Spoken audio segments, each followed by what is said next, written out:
Un cordial saludo a los estimables amigos y amigas de Aclarando Conceptos, enviando un saludo especial a nuestros hermanos de San Salvador, todo el pueblo salvadoreño de esta capital bendita, que van a empezar sus fiestas patronales el sábado 1 de agosto a las 7 p.m. en El Salvador del Mundo. Les deseo lo mejor. Y espero que los partidos que están molestando para anular las fiestas no están luchando contra la alcaldía de San Salvador, sino que con el pueblo salvadoreño, que no puede permitir que sus fechas tradicionales y el deseo de ir a descansar después de tanto trabajo se le arruinen. Les deseo lo mejor en estas fiestas patronales. Haciendo un poco de historia sobre la situación actual, empezando desde la firma de los acuerdos de paz. El 16 de enero de 1992, hace más de 23 años, se firmaron los acuerdos de paz. Fue una fecha histórica y trascendental en la historia de nuestro país, donde se dieron los primeros pasos para una paz duradera, la cual tenía luego que buscarse, encontrarse, fortificarse y consolidarse. El fin del conflicto armado y la apertura democrática política, se puede incluso hablar ahora de todo, fueron dos triunfos espectaculares. Sin embargo, mucho tiene que hacerse para encontrar la paz verdadera. En algunos casos, como el crecimiento de la delincuencia, estamos peor que en la guerra. Se incrementó justo desde el momento de la firma de los acuerdos de paz. Fue espectacular la delincuencia en 1993 y 1994, donde se reportaban 25 muertos diarios. Hay que tener memoria histórica, más que en la guerra misma, aunque los periódicos permanecían en ese momento silentes o casi silentes y no destacaban las noticias de la delincuencia y de los asesinatos. Ahora hacen lo mismo, pero al revés. Se fue bajando poco a poco durante los diferentes gobiernos y tuvimos delincuencia alta pero disminuida hasta recientemente, donde la delincuencia nuevamente incrementó. Muertes, extorsiones y finalmente el paro de buses actual. Y los sectores políticos contrincantes jalan cada quien agua para su molino. No se puede atacar frontalmente a la delincuencia organizada con el gobierno solo atacando y no solo no recibiendo apoyo de los opositores legales, sino que incluso recibiendo el ataque de estos. La no circulación de los buses, que no deseo llamarlo paro, porque sería imputado a los dueños de las unidades y en este caso ellos no han parado por su gusto, han sido amenazados. No solo tiene que basarse en minimizar sus efectos negativos, sino que tiene también que analizar su origen. Todos dicen que fue una orden de las pandillas y las preguntas que deben hacerse es ¿por qué? Y también ¿por qué se hace justo en el momento que otros planes de desestabilización se han visto aplicar por los opositores legales? Justo al mismo tiempo. ¿Y no se tiene acaso el organismo de inteligencia del Estado para investigar? ¿O acaso incluso no pudieron anticiparse a los hechos y tomar medidas previas a todos los problemas que han pasado desde el día lunes, incluyendo las muertes de motoristas? Pero tampoco el problema tendría solución si solo se le echa la culpa a los demás y no se aplica la eficiencia y la actitud de los encargados de controlar y gobernar, y no se toman las medidas correctivas en todo. Y en esta crisis, actuar con rapidez y mando y no estar esperando a consultar y buscar consensos. Sería un error considerar que el problema se corrige acusando a los opositores o reprimiendo presuntos culpables o buscar soluciones paliativas únicamente. El problema es integral y debe buscarse una solución integral y debe y tiene que darse por el mismo gobierno. Los que tienen el mando tienen que ser los directores, quieran o no quieran los demás. Los que tienen el mando ahora y que también, como siempre, lo usufructan. No por lo que estamos afuera. De todas maneras, nunca nos hacen caso. La sociedad civil sí estamos para colaborar y la oposición política, económica, financiera y mediática deben ayudar. Y si no, por favor, yo lo digo por favor, el gobierno tiene que exigírselo, al menos que no estorben. ANEP criticando al gobierno en la parte económica, en este momento de crisis del paro, y los medios escritos, en especial el diario Hoy y la prensa gráfica, saturados de ataques contra el gobierno, en un momento de este paro de buses, aumento de la delincuencia y enfrentamiento armado de y contra las pandillas. Este es un golpe bajo, lo hayan querido dar voluntaria o involuntariamente. Y ANEP incluso comparando falsamente a Grecia con El Salvador, alterando las cifras de las deudas de ambos países. ¿Cómo se llama eso? ¿Es tontería? ¿Desorden? ¿Desestabilización? ¿O aprovechamiento político? Llámelo como quiera, pero no debe darse en este momento. Y estas son solo algunas medidas aparentes que se ven. Lo que se llama en física la punta del iceberg. La mole que está abajo y no se ve del iceberg siempre es muchísimo más grande. Y esto pasa en la naturaleza y eso también pasa en las relaciones humanas. Lo que se ve arriba que está malo, abajo es mucho más grande. La desestabilización de las fiestas patronales de San Salvador ha empezado con la negación de los medios escritos de derecha a publicar algo sobre ellas. Que no quieren publicar algo del alcalde, está bien, no lo publiquen. El alcalde de San Salvador no necesita más publicidad de la que ya tiene en las redes sociales para empezar.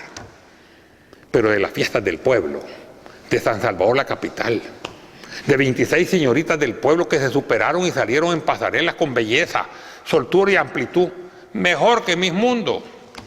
Nada. Las ignoraron, incluyendo a la reina de los festejos Agostino. Cero información, antes usaban la primera página. No quieren sacar al alcalde coronándola, no lo saquen, saquen a la reina.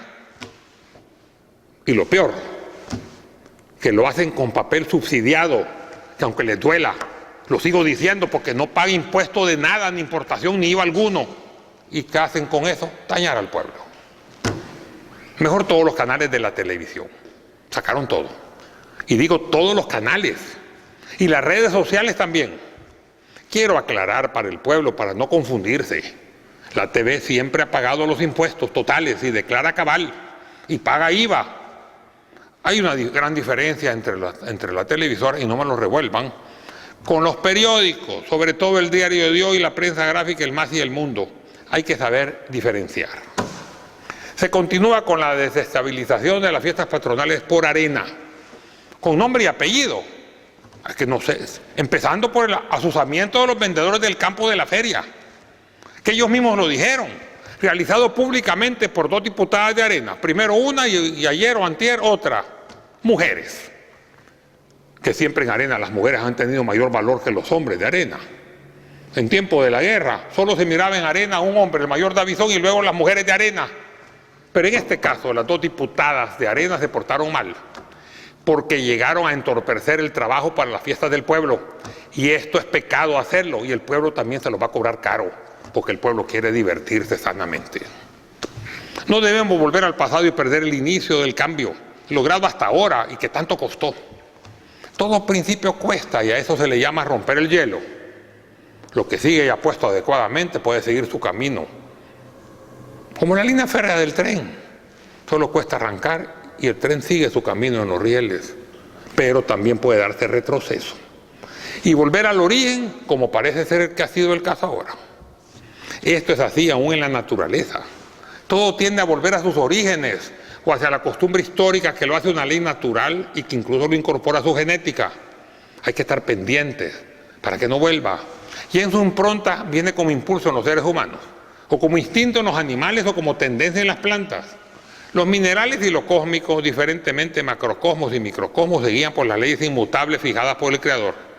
Pero en el ser humano, en esta humanidad, buenas veces y mal otras veces, para cambiar se necesita un esfuerzo, y para que valga la pena tiene que ser un cambio para mejorar. Estamos ahora en el cruce de los caminos. ¿Estamos bien o estamos mal? Eso es fundamental a la hora de decidir si estamos bien.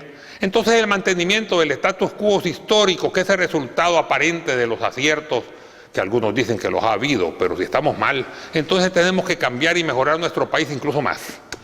El cambio entonces se vuelve indispensable. No nos queda otro camino, porque si estamos mal no podemos continuar así. Tampoco podemos escoger a los que desestabilizan en lugar de los que están, a los que lejos de ayudar estorban, a los que quieren tomar el país, aunque se hunda primero.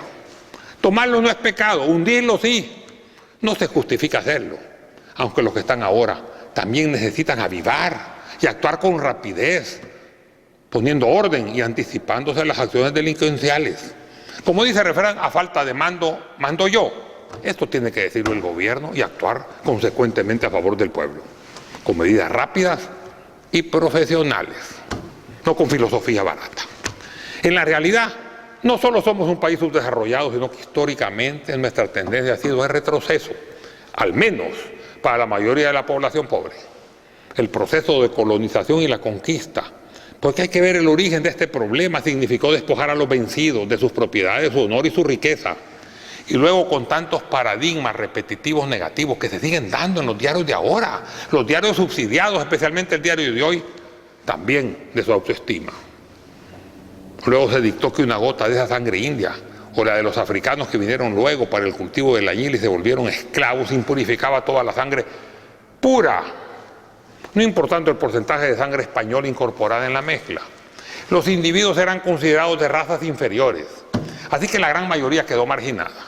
Se les despojó de su propiedad privada, de toda, en muchos casos, y de casi toda en otros, pero se les dejó pequeñas extensiones colectivas de tierra.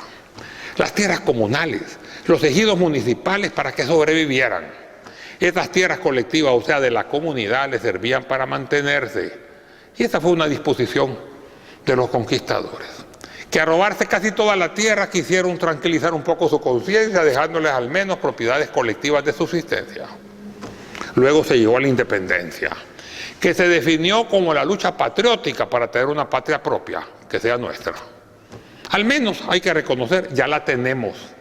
Pero el móvil principal fue la lucha por el predominio de los criollos, nacidos acá, que querían el poder que detentaban los peninsulares, los españoles originales, que provenían de ultramar. La lucha fue básicamente la rivalidad entre unos y otros, aunque no se puede negar que al final ganó el cambio como siempre. Todo evoluciona, hasta el universo. Quedarse estático es antinatural y significa la muerte, cuyo equivalente en las cosas inanimadas es la destrucción. En 1885, la codicia de los nuevos conquistadores, o mejor dicho, de sus herederos, decidieron quedarse con toda la tierra y crearon otro paradigma. A cada rato lo pasan creando, y lo peor es que casi siempre son falsos. El progreso del país depende de la privatización de esas tierras comunales, ya que como estaban antes no producían mucho porque eran solo una economía de subsistencia. Como que no es básico mantener la subsistencia del pueblo, sino que el dinero para repartir en pocas manos. Y se privatizó, quitándole la tierra comunitaria a las comunidades. A las tierras comunales y ejidos municipales se incorporó hasta la tierra baldía y hasta los arriates y plazas secundarias. No quedó tierra alguna sobrante. El salvadoreño más pobre, indígenas sometidos y mestizos no ladinos protestó. Pero no se les hizo caso, pero había al menos trabajo. Se quedaron sin tierra propia y sin tierras colectivas, pero tenían trabajo asalariado, aunque mal pagado, pero trabajo al fin. Pero con la crisis de 1929 y 1930 en adelante, la Gran Depresión de los Estados Unidos que se regó a todo el mundo y la crisis del café, el trabajo escaseó. Y la mayoría se fue quedando sin trabajo y en su lugar apareció el hambre. No el comer mal, que ya era tradición en nuestro país, sino el no comer nada. Los líderes fueron recibidos por el presidente Arturo Araujo, quien le garantizó devolver los ejidos y tierras comunales en 1932.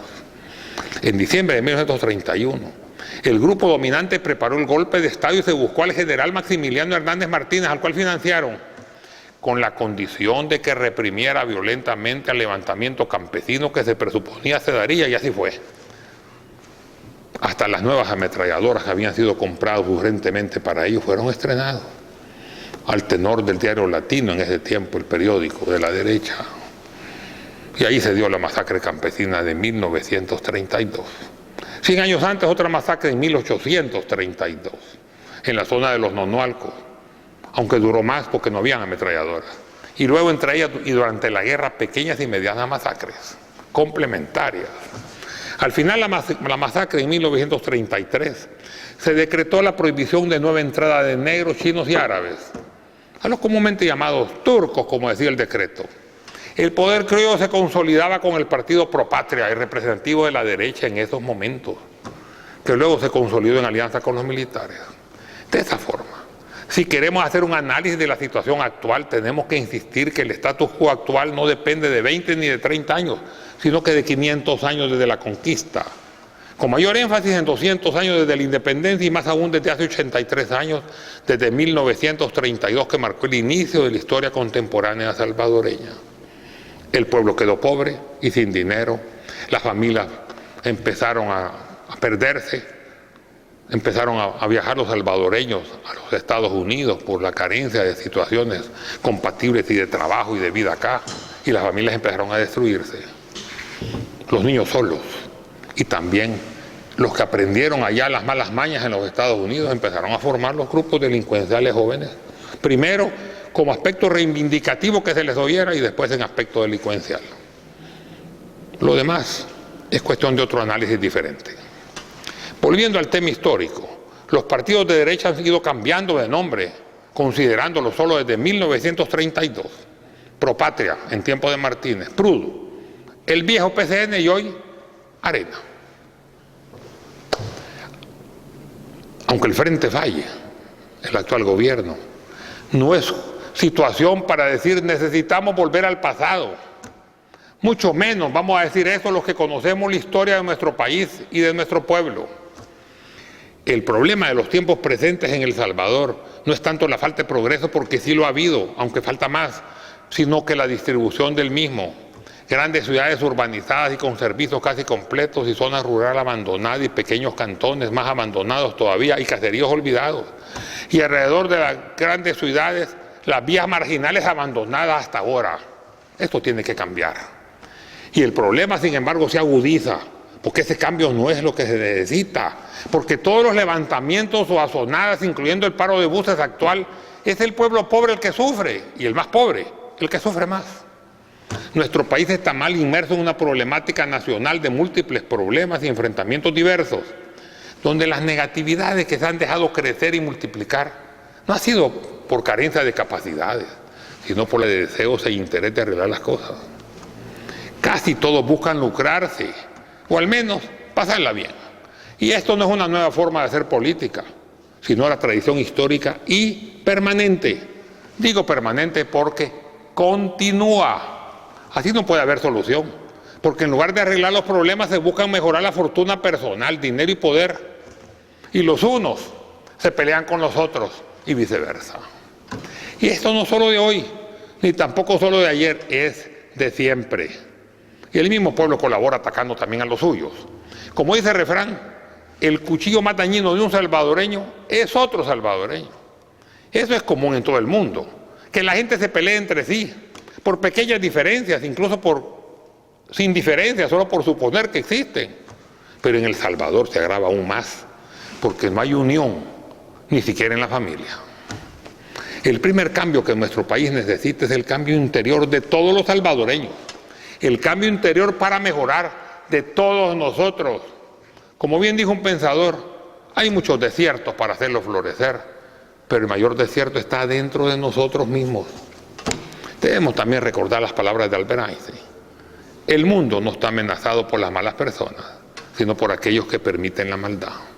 Y esta no solo se encuentra en el delincuente sangriento, sino en el que deja morir a su hermano de hambre, en el que se roba el dinero de los necesitados, en el que manda a matar, en el funcionario que entró pobre y sale rico, o en el rico que sale más rico todavía.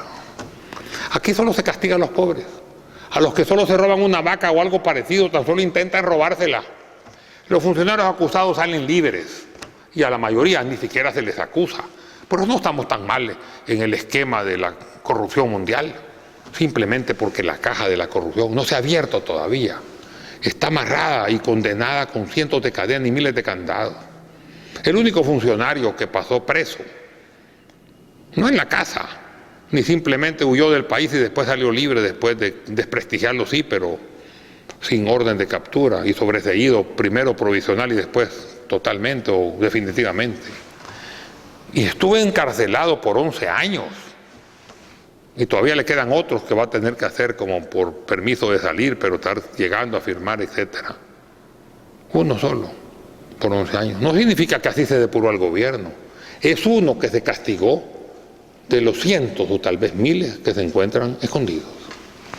Sin embargo, se rumora que su delito no fue hurtar, sino que quedarse con un mayor porcentaje del que le tocaba y trató de engañar a su mandamás, intercambiando comisiones.